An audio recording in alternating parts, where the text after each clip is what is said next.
Hey, hello and welcome to the very first episode. The first episode of Crazed Conversations. Look, my name is Kendrick Lattimore and I am the owner of Krazed Entertainment. Come on, y'all. Let's have a conversation. All right. So, Krazed Entertainment is a small independent company that I started while attending Sam Houston State University. While attending there, we did not have a lot of shows for, people of color. Our counterparts had a few more shows and opportunities to really flex their muscle. So a few of us came together and we had to create other avenues in order for us as African Americans to be seen on campus. And that is where the bite or the push for me to become an entrepreneur came from. So after college, I started acting on stage, but it wasn't until one of my homies by the name of Aaron Spells. Make sure you guys go check him out. He has a motion picture out right now, Pigs for Breakfast. I don't know if they changed the name of it, but I believe they did. But make sure y'all go and show some support to that boy. He kind of helped me to become more engaged with the film aspect of this medium in which us thespians thrive, right? And noticing how powerful this tool was, I decided to go ahead and take a step back from theater and to focus at least 7 to 8 years, I think, on just focusing on learning how to work the cameras, learning how to work the lights, learning how to properly write scripts, learning how to properly edit, learning how a few different things, right? And so don't look at this as an example of what I can do, but it will get better. I guarantee you guys this podcast will be a lot better. All right. So Crazed Conversation, we exist to spotlight real conversations in entertainment, politics, music, and culture from a bold, unapologetic Black perspective.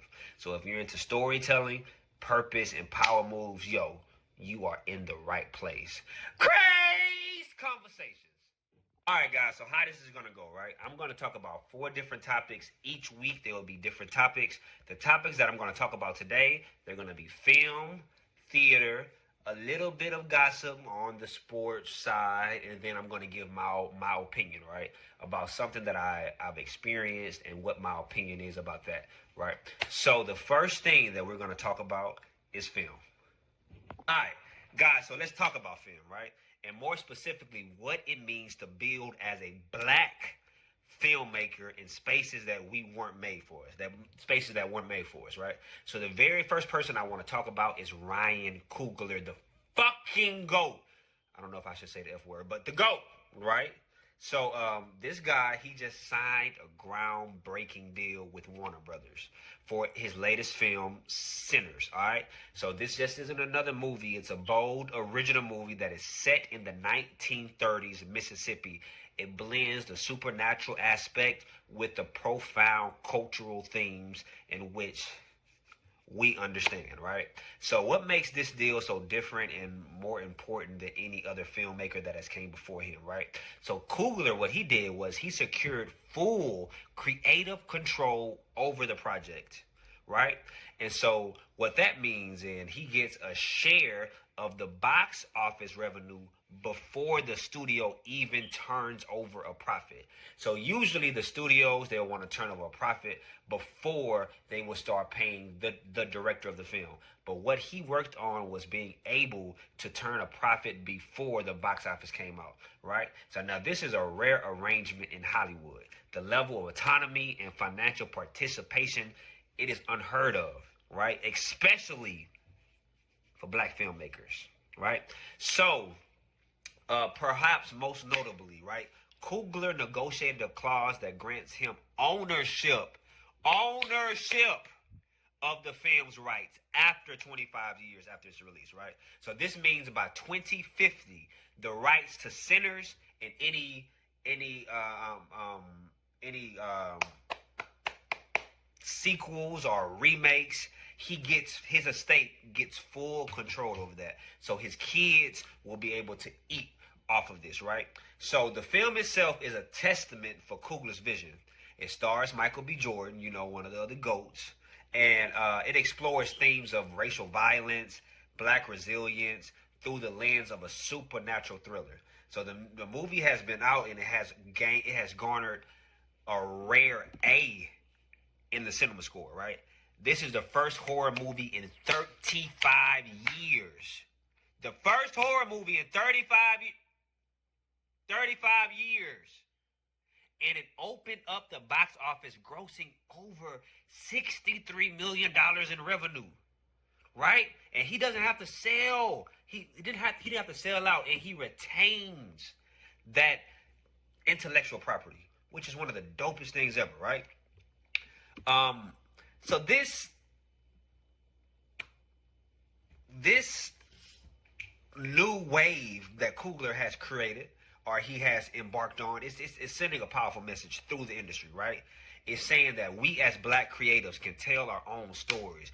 We can control our own narratives, and we can achieve commercial success without compromising our vision.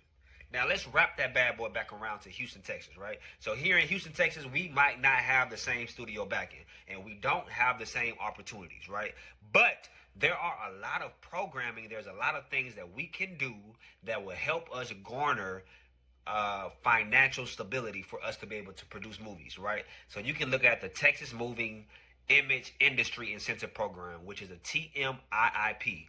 It offers rebates for qualifying productions, right?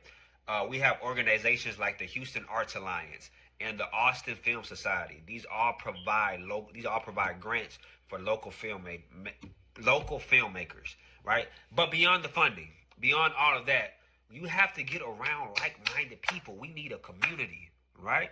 And I know there is a community, but I just haven't met them. So I'm looking and searching for my community, right? So if you a cinematographer, a sound tech, a writer, a makeup artist, or you just passionate about storytelling, holla at your boy. Let's connect, right? Let's get some movies made. Let's get some shorts made.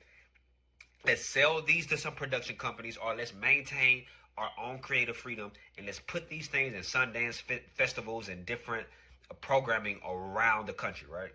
Together, we can make this thing work. Together, we can make sure that we succeed as artists and as thespians. Guys, so we're going to shift over to theater, right? So what we're going to talk about right now is producers. So we all know who Candy Burgess is. She's a part of the member, 1/4 of the part of the member of Escape. And she's also a member of the ensemble on The Real Housewives of Atlanta, right?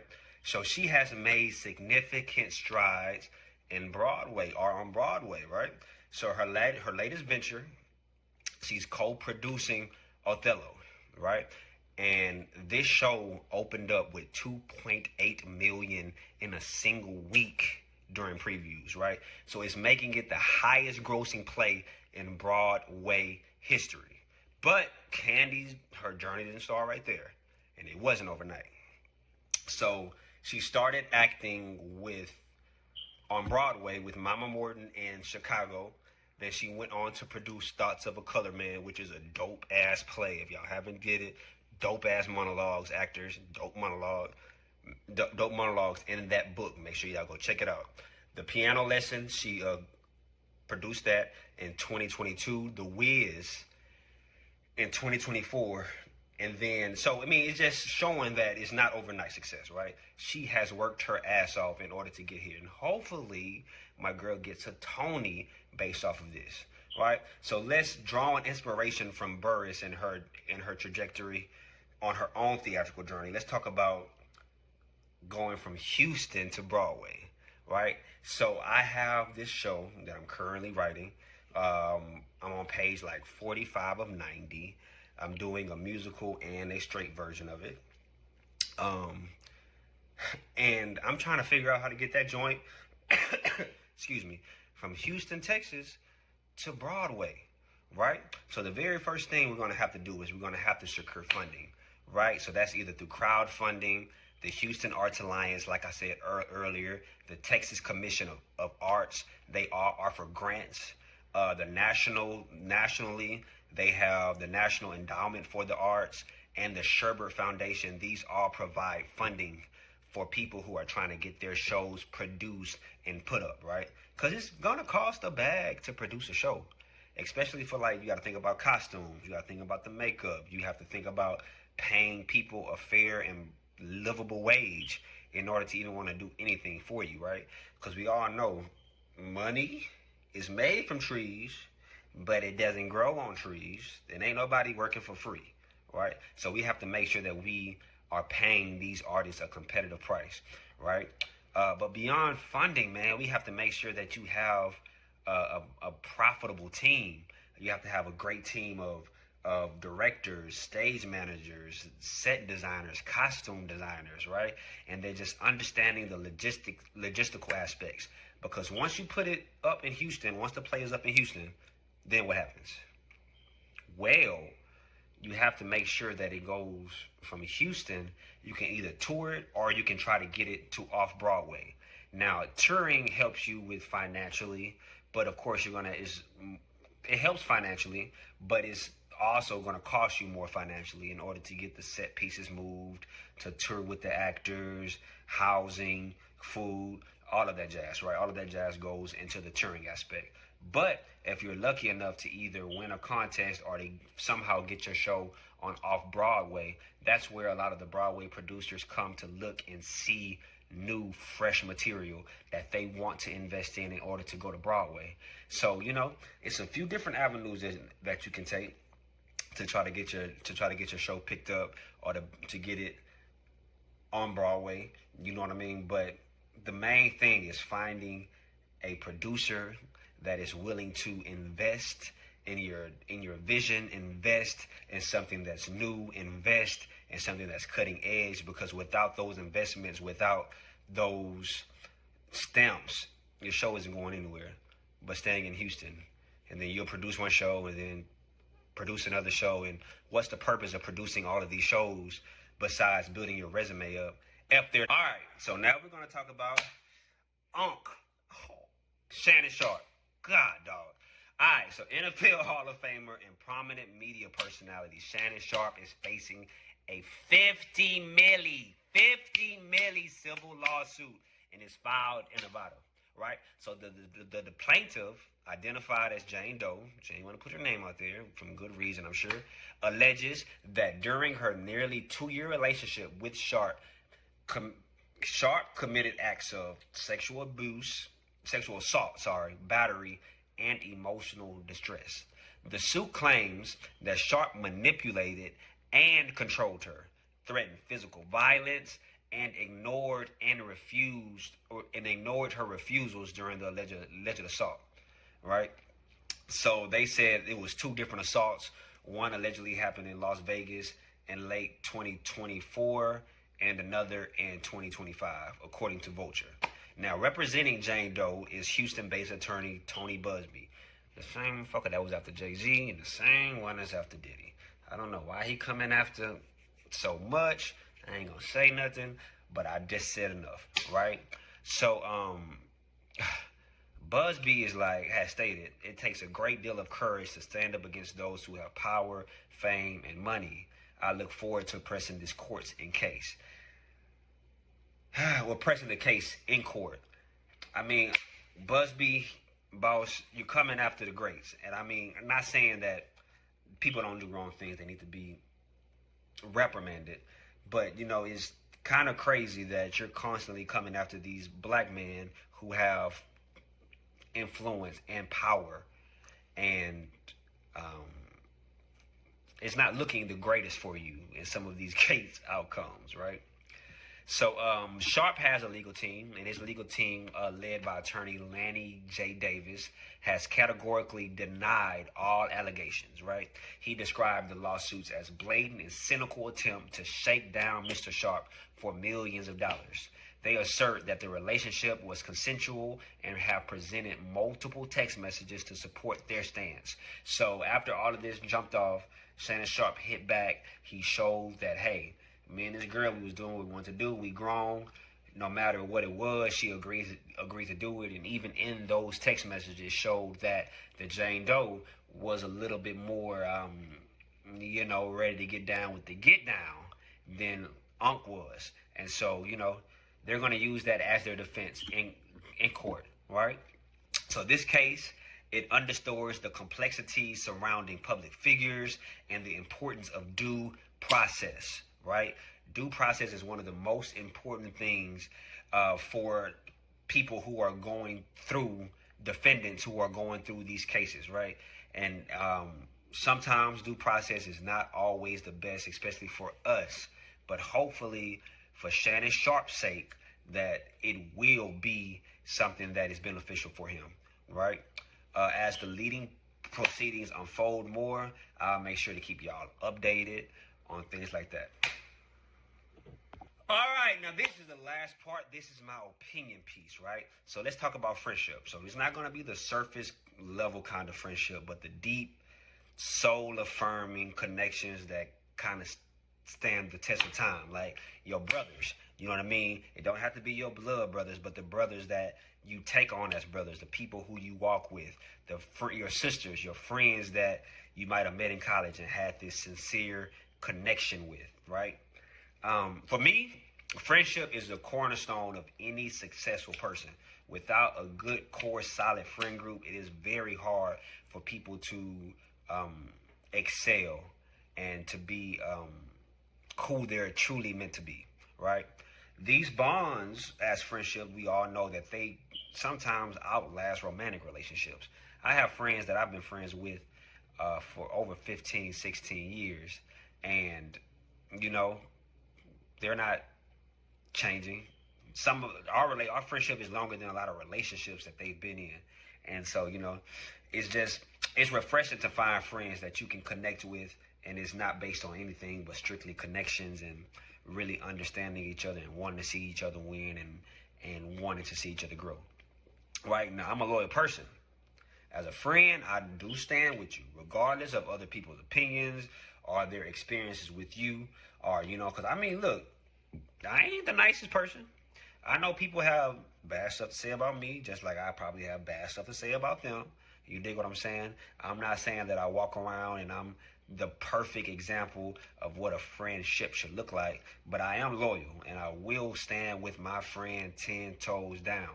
And as that loyalty is given, I'm expecting it to be returned, right? It's a mutual understanding that we have each other's back no matter what. We're going to hold each other down. We're going to fight down, right? Now, being observo, being a Virgo, being a Virgo, I can observe shit, right? I notice the smaller shifts, the inconsistencies. I see when something don't align right, like something is just not right. You acting different than how you was really acting, like all of that. And if I don't understand it or it's kind of hitting weird to me, I ain't gonna rock with you. But see, I'm petty, so I'm not gonna just walk away. I'm not gonna just be like, hey, I ain't rocking with you no more, I'm done. Nah. I'm gonna address it first. Because I believe in confronting issues head on. Because I'm not a video game. You can't just press reset and expect everything to be okay. I ain't no Sega Genesis. And I ain't no Nintendo 64. Right? Disloyalty is something that I just do not overlook. Boundaries are essential. Right? If I introduce you to somebody, if I introduce you to a friend or somebody that you never met before, and I don't tell you, hey, you know, connect with them more, connect with them deeper, you know what I'm saying? Respect that, right? And it's not about me being possessive of my friends. I am possessive of my friends, but that's not what it stems from. It's understanding the dynamics of different relationships in my life. Right? I don't want a friend that I've had for 12 years over here that I talk about theater and different stuff with to connect with somebody I've had a 15-year relationship with and I don't talk about theater with, but we talk about different stuff. Right? This is a conflict. It's a conflict of interest. Right? I don't want my friends to connect.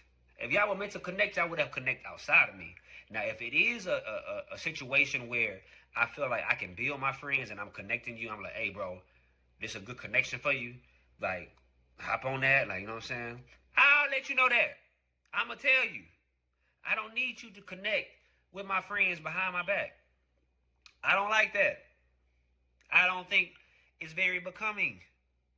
Because in my head, I'm like, what y'all connecting for? Sometimes it's just about, I want to bring my homie over here and my homie over here just to connect for that moment. I don't want these worlds to merge, bro. I don't want my friendship groups to merge. They're different friend groups for a reason. I hate that shit. Right? Friendship is about respect, loyalty, and understanding. It's about recognizing the value in each other and honoring the space that we hold in each other's life. So, that's my spiel on friendship. I hope y'all enjoyed the first podcast. Now, of course, it's going to get better. Of course, the set is going to look a lot better. Of course, the lighting is going to be better. But y'all work with me. I want to make sure I deliver what I said I was going to deliver. Hey, it's crazy conversation.